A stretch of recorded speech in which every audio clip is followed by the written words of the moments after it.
नमस्कार दोस्तों, एस के स्टोरीज चैनल में आप सबका हार्दिक स्वागत है।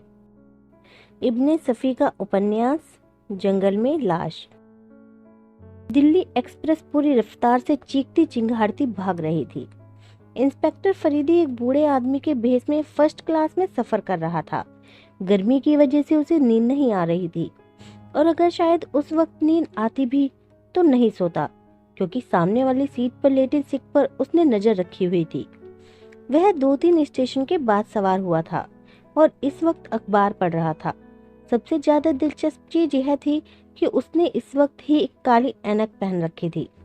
फरीदी सोचने लगा कि अगर उसकी आंखें खराब होती तो इस वक्त अखबार ना पढ़ता, और अगर आंखें खराब नहीं तो रात के वक्त काली ऐनक लगाकर पढ़ना किसी होशमंद आदमी के लिए मुमकिन है। तो फिर इसका मतलब यह हुआ कि यह या तो पागल है या फिर। अभी वह सोच रहा था कि सिख ने उसकी तरफ रुख किया और मुस्कुराने लगा। क्यों साहब, कानपुर किस वक्त आएगा? उसने जम्हाई लेते हुए कहा। कानपुर अभी नहीं आएगा, बल्कि हम लोग 4 बजे कानपुर पहुंचेंगे, फरीदी ने मुस्कुराकर कहा। एक ही बात है, उसने हंसकर कहा और फिर चौंक कर उठ बैठा, लेकिन दूसरे ही पल संभलकर अपना जूता तलाश करने लगा। जब वह बाथरूम से लौटा तो फरीदी के सामने खड़ा हो गया। फरीदी साहब, आदाब अर्ज है, उसने मुस्कुराते हुए झुकते हुए कहा। अगर फरीदी की जगह कोई और होता, अचानक तुमने तो जरूर बौखला जाता, लेकिन फरीदी पर इस बात का कोई असर न हुआ। सिख ने शायद यही समझा था कि अचानक पहचान ले जाने पर फरीदी जरूर परेशान हो जाएगा, लेकिन जब उसने यह देखा कि फरीदी के इत्मीनान में किसी किस्म का कोई फर्क नहीं आया तो वह खुद बुरी तरह बौखला गया। आदाब अर्ज, फरीदी ने लेटे लेटे ही कहा, और फिर ख्याल में डूबकर सिगारेट में कश लेने लगा, जैसे कोई बात ही ना हो। शायद सिख उलझन में पड़ गया था कि अब क्या कहे।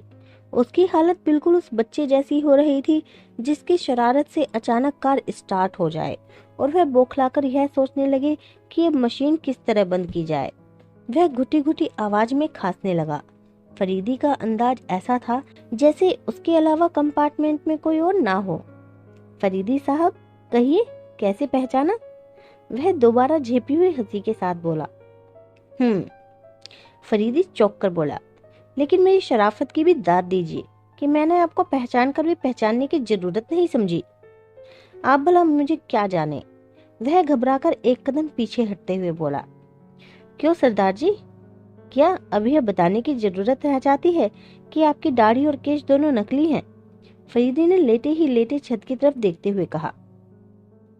सिख चुपचाप अपनी बर्थ की तरफ लौट गया। फरीदी बदस्तूर उसी तरह लेटे हुए छत की तरफ देख रहा था। हालांकि चलती हुई ट्रेन के अंदर हवा के झोंके आ रहे थे और पंखा चल रहा था, लेकिन फिर भी सिख के माथे पर पसीने की बूंदें साफ नजर आ रही थी। उसने सिरहाने रखी हुई छोटी सी अटैची से रिवॉल्वर निकाला और फरीदी की तरफ तानकर कहने लगा, बस खबरदार उठने की कोशिश ना करना। अजीब बेवकूफ हो, फरीदी ने हंसकर उसकी तरफ देखते हुए कहा। तुम्हारे दिल में ये ख्याल कैसे पैदा हुआ कि मैं उठने की कोशिश करूंगा? बको मत, सिख गरज कर बोला। देखो भाई, बातचीत के दौरान मेरी एक शर्त है, वरना मुझे कहीं सचमुच न उठना पड़ेगा। फरीदी ने संजीदगी से कहा। तुम आखिर चाहते क्या हो? सबसे पहले तुमने मुझे फरीदी कहकर पुकारा। हालांकि लोग मुझे मेजर सरदार खां कहते हैं, लेकिन मैंने बुरा ना माना। फिर तुमने मेरा मजाक उड़ाने की तरह से यह कहा कि मैं तुम्हें पहचान गया, लेकिन फिर भी मैं टाल गया। हालांकि मैंने चोरी नहीं की, डाका नहीं डाला कि तुम इस तरह से कहते कि कैसे पहचाना। मैं तो तुम्हारे मजाक कर कुछ ना बोला, लेकिन मैंने जरा यह कह दिया कि तुम्हारी दाढ़ी और केश नकली हैं, तो तुमने रिवॉल्वर निकाल लिया। अजीब आदमी हो। तुम्हें इस अंधेरे में काला चश्मा लगाकर पढ़ते देखकर पहले ख्याल हुआ था कि जरूर तुम्हारा दिमाग खराब है। पता नहीं लोग ऐसे आदमियों को अकेले क्यों सफर करने देते हैं। माना कि तुम किसी ऊंचे खानदान से ताल्लुक रखते हो, मगर ऐसा भी क्या है कि मजाक की बात पर रिवॉल्वर निकाल लो? और फिर छेड़ पहले तुम्हारी तरफ से हुई थी। तुम मुझसे उम्र में छोटे, इसे नसीहत के तौर पर यह जरूर कहूंगा कि अपने ऊपर काबू रखना सीखो। और हाँ, रिवॉल्वर का रौब हर जगह पल नहीं पड़ा करता। मैं सन 1965 की जंग में हजारों को मौत के घाट उतार चुका हूँ। यह 6 इंच का रिवॉल्वर मेरा क्या बिगाड़ देगा। मुझे मेजर सरदार खां कहते हैं सरदार जी। सिख रिवॉल्वर वाला हाथ बुरी तरह कांप रहा था। धीरे धीरे उसका हाथ झुक गया। उसका चेहरा पसीने से तर था। थोड़ी देर तक वह चुप रहा, फिर खंखार कर कहने लगा, माफ कीजिएगा मेजर साहब, मुझे धोखा हुआ है। अब आपसे क्या पर्दा। आप सरकारी आदमी हैं, मैं दरअसल सीआईडी का इंस्पेक्टर हूँ। आज कई दिन से मैं बहुत बड़ी बदमाश के चक्कर में हूँ। मुझे दरअसल बहुत बड़ा धोखा हुआ है। क्या किया जाए कि आपकी आंखें उस कमबख्त की आंखों से बहुत मिलती जुलती हैं। मैं एक बार फिर माफी चाहता हूँ जनाब। कोई बात नहीं, फरीदी ने हंसकर कहा, अक्सर धोखा हो ही जाता है। कहाँ जा रहे हैं आप? कानपुर। चलिए, सफर मजे में कटेगा। मैं भी कानपुर जा रहा हूँ। बड़ी खुशी हुई। आप आजकल कहाँ तैनात हैं? फरीदी ने पूछा। इलाहाबाद में। तब तो आप बड़े मजे में होंगे, फरीदी ने हंसकर कहा। क्यों मजे में क्यों? सिख ने हैरत से कहा। अमरूद खाते होंगे, फरीदी ने कहकर एक भद्दा सा कहकहा लगाया। सिख भी हंसने लगा। आप सिगार पीते हैं? फरीदी ने सिगार केस बढ़ाते हुए कहा। जी नहीं, शुक्रिया। तो फिर कुछ बातें कीजिए ताकि रास्ता कटे। अब तो नींद आने से दूर रही। दीवार पर देखते ही रफू चक्कर हो गई। जी, मैं बहुत शर्मिंदा हूँ, सिख ने हंसकर दांत निकाल दिए। कोई बात नहीं, कोई बात नहीं, फरीदी ने कहा। थोड़ी देर तक खामोशी रही, फिर बोला, देखिए वह बदमाश कब तक हाथ आता है। कौन बदमाश? फरीदी ने चौंक कर कहा। वही फरीदी, सिख ने कहा, जिसके धोखे में आपको परेशान किया। देखिए, अगर आप इसी तरह धोखा खाते रहे तो मुश्किल से ही उस पर हाथ पड़ सकेगा। फरीदी ने हंसकर कहा। हाँ, यह तो आपने बताया नहीं कि उसका जुर्म क्या है। अरे साहब, मामूली जुर्म नहीं है, सिख बोला। आपने इलाहाबाद के कनाडा बैंक की चोरी का हाल जरूर सुना होगा।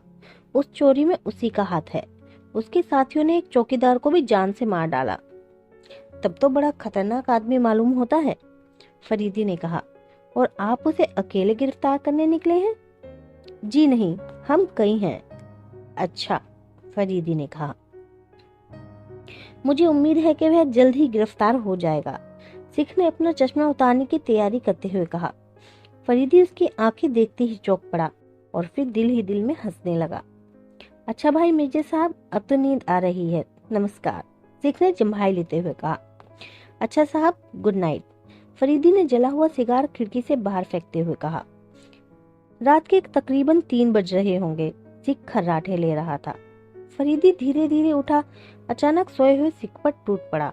सिख ने घबराकर उठने की कोशिश की, लेकिन वह फरीद की गिरफ्त में बुरी तरह से जकड़ा हुआ था। कुछ नींद का खुमार, कुछ इस अचानक हमले की बौखलाहट, इन सब चीजों ने मिलकर उस पर मुकाबला करने की ताकत न रहने दी। फरीदी ने उसकी टाई से उसके दोनों हाथ उसकी पीठ पर जकड़ दिए। अब बर्थ पर बेबस पड़ा हुआ गालियां बक रहा था। फरीदी खड़ा मुस्कुराता रहा। वह हमेशा ऐसे मौकों पर अपने शिकार की फड़फड़ाहट से काफी खुश हुआ करता था। अब मैं अपने प्यारे सीआईडी इंस्पेक्टर के दर्शन करना चाहता हूँ, फरीदी ने झुककर सिख की दाढ़ी नोचते हुए कहा। मुट्ठी में बहुत से बाल उखड़ आए और उसकी मुड़ी हुई ठोड़ी साफ दिखाई देने लगी। फरीदी ने दाढ़ी के बाल नोच लिए और उसकी पगड़ी उतार दी। ओहो, डॉक्टर सतीश, तुमसे इतनी जल्दी मिलने की उम्मीद ना थी, फरीदी ने मुस्कुराकर कहा। वह बराबर गालियां बके जा रहा था। शोर मत मचाओ सतीश, फरीदी गरज कर बोला। आज ही तो तुम मेरी गिरफ्त में आए हो, देखता हूँ अब कैसे बच निकलते हो। काफी दिनों से मेरी निगाहें तुम पर थी। मैं तुम्हारी करतूतों से वाकिफ था, लेकिन तुम कानून की गिरफ्त से हमेशा बचे निकलते थे। देखा जाएगा इस वक्त तुमने कौन से कानून के तहत मुझे बांध रखा है। तुम मेरा कुछ नहीं कर सकते, सतीश तेजी से बोला। भेष बदलकर लोगों को धोखा देना, फरीदी ने मुस्कुरा कर कहा। कम से कम 6 महीने के लिए तो जरूर जाओगे। तुम मुझे खोल दो, वरना अच्छा ना होगा, डॉक्टर सतीश ने चीख कर कहा। और तुम्हें खोली देने पर क्या अच्छा होगा, फरीद ने हंसकर कहा। तुम्हें खोल दूं ताकि तुम मुझे अपने बिना लाइसेंस के रिवॉल्वर का निशाना बना लो। क्यों, है ना यही बात? देखो, मैं फिर कहता हूँ कि मुझे खोल दो, वरना कहीं तुम्हें अपनी नौकरी से हाथ धोने पड़े। मैं पानी से हाथ धोने का आदी हूँ, आप उसकी फिक्र ना करें। तो तुम नहीं खोलोगे? हरगिज नहीं। अच्छा, देख लूंगा। जी भरकर देख लेना, कहीं बाद में पछताना पड़े। बहुत हो सकता है कि विमला और रणधीर भी अपना जोर लगाकर तुम्हें ज्यादा दिनों के लिए भिजवा दें, फरीदी ने मुस्कुराकर कहा। विमला और रणधीर का नाम सुनकर डॉक्टर सतीश के मुंह पर हवाइयां उड़ रही थी। वह फरीदी को हैरान आंखों से घूर रहा था। क्यों चुप हो गए? फरीदी ने अपना कंधा उचकाते हुए कहा। क्या गलत कह रहा हूँ? सचमुच बताना डॉक्टर, आखिर इस भेष में तुम कहाँ और क्या करने जा रहे थे? फर्ज करो कि मैं यह ना बताऊं तो? डॉक्टर सतीश ने तेजी से कहा। तुम्हारी मर्जी, मैं किसी को किसी बात पर मजबूर करने का आदी नहीं, लेकिन उस वक्त से डरो जब सिविल पुलिस के रंगरूट तुम्हारी पोजीशन का ख्याल किए बिना तुम्हारी सारी बातें उगलवाना शुरू कर देंगे। अगर सीधे साधे मुझे बता दोगे, फिर उस अजाब से तुम्हें छुटकारा मिल जाएगा, वरना। फरीदी थोड़ी देर तक रुककर डॉक्टर सतीश के चेहरे के उतार चढ़ाव को गौर से देखता रहा। फिर अचानक बोला, शाम वाली लाश विमला की थी ना? हाँ। क्या मतलब? डॉक्टर सतीश चौंक कर बोला। तुम न जाने क्या उल्टी सीधी हाँक रहे हो। खैर, मेरा मकसद हल हो गया और मैं अच्छी तरह जानता हूँ कि तुम आसानी से यह सब कुछ ना बताओगे। खैर, फिर सही। अच्छा, इतना तो बता ही दो कि जब तुम मुझे पहचान गए थे तो मुझे छेड़ने की जरूरत ही क्या थी? डॉक्टर सतीश मुस्कुराने लगा। अचानक उसकी आंखें चमकने लगी। उसने हंसकर कहा, वाह फरीदी साहब, आप कैसे जासूस हैं, इतना भी नहीं समझे। भाई आपको 10 बजे रात स्टेशन की तरफ आते देखा तो मुझे मजाक सूझा। मैंने सोचा कि क्यों ना आपसे इसी तरह पहचान कराई जाए। मैंने सिख का भेष बदला और काम में बैठकर फौरन अगले स्टेशन की तरफ रवाना हो गया। वहाँ इत्तेफाकन मुझे उसी डिब्बे में आना पड़ा जहाँ आप थे। ये इत्तेफाक नहीं तो और क्या है? डॉक्टर सतीश हंसने लगा। बहुत अच्छे, फरीदी ने हंसकर कहा। मेरी छुरी से मुझे ही मार रहे हो? डॉक्टर, मेरे लिए तुम्हारी ये बातें किसी 6 महीने के बच्चे की गागत से ज्यादा नहीं मायने रखती। जरा यह तो बताओ कि तुम्हें इन बातों का यकीन कैसे हो गया था कि मैं कानपुर ही सफर करूंगा, जबकि 11 बजे दूसरी 3 गाड़ियां अलग अलग तरफ जाती हैं। डॉक्टर सतीश खामोश हो गया। उसके चेहरे पर परेशानी साफ झलक रही थी। खैर, तो तुम यह भी नहीं बताना चाहते कि तुमने मुझे क्यों छोड़ा था? फरीदी ने सिगार सुलगाते हुए कहा।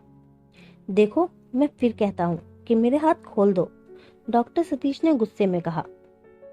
और मैं तुमसे हाथ जोड़कर कहता हूँ कि बार बार तुम यही एक जुमला दोहराते जाओ, फरीदी ने मुस्कुराकर कहा। तुम अजीब गधे के बच्चे हो, डॉक्टर सतीश ने चीख कर कहा। जरा इस बात को साफ कर दो कि मैं गधे का बच्चा होने की वजह से अजीब हूँ या अजीब होने की वजह से गधे का बच्चा हूँ, या फिर। फरीदी ने संजीदगी से कहा। तुम्हारा सिर, डॉक्टर सतीश जोर से चीखा। हाँ हाँ, मेरा सिर, फरीदी ने घबराहट में अपना सिर टटोलते हुए कहा। क्या हुआ मेरे सिर को? मौजूद तो है। चुप रहो उल्लू के पट्टे, डॉक्टर सतीश परेशान होकर जोर से चीखा। अच्छा, चुप हो गया उल्लू का पट्टा, फरीदी ने उसी अंदाज में चेक कर कहा और छत की तरफ देखने लगा। डॉक्टर सतीश ने झुंझलाहट में अपना सिर दीवार से टकराया। अरे अरे, यह क्या कर रहे हो? अपने साथ मुझे भी फंसवाओगे क्या? अगर दीवार टूट गई तो? फरीदी ने उसकी तरफ झुकते हुए कहा। खुदा के लिए मेरा पीछा छोड़ दो, सतीश ने तंग आकर कहा। लेकिन खुदा ने ही कहा है कि मैं तुम्हारा पीछा ना छोड़ूं। ओ यू ब्रूट, डॉक्टर सतीश उस पर बुरी तरह चीखा कि उसकी आवाज भर्रा गई और वह बेतहाशा हंसने लगा। फरीदी ने भी कह कहा लगाया, खूब दिल खोलकर हंस ले, लेकिन इतना याद रखो कि मैं तुम्हें जिंदा न छोड़ूंगा, सतीश ने गुस्से से हाफते हुए कहा। क्या करो डॉक्टर, जब से उस बोतल वाली गैस का असर दिमाग पर हुआ है, कभी कभी बेवजह भी हंसी आने लगती है, फरीदी ने संजीदगी से कहा। डॉक्टर सतीश का मुंह उतर गया। वह फरीदी को गौर से देख रहा था। डॉक्टर, सच में बताना, वह किसका एक्सपेरिमेंट है? तुमसे तो उसकी उम्मीद नहीं, तुम तो ठहरे घामड़ आदमी। तुम मुझे क्या समझे हो? डॉक्टर सतीश संभल कर बोला। तुम न जाने क्या बक रहे हो। कैसी गेम्स, कैसा एक्सपेरिमेंट? घामड़ तुम खुद होंगे। डॉक्टर सतीश खामोश हो गया। इतनी देर तक चीखते रहने से वह निढाल सा हो गया था। एक हारे हुए ने उम्मीद जुआरी की तरह उसने हाथ डाल दिए थे। फरीदी अब भी उसे छेड़ रहा था, लेकिन वह बिल्कुल खामोश। न जाने वह क्या सोच रहा था। फरीदी ने घड़ी देखी। गाड़ी 15 मिनट के बाद कानपुर पहुंचने वाली थी। आगे की कहानी अगले भाग में।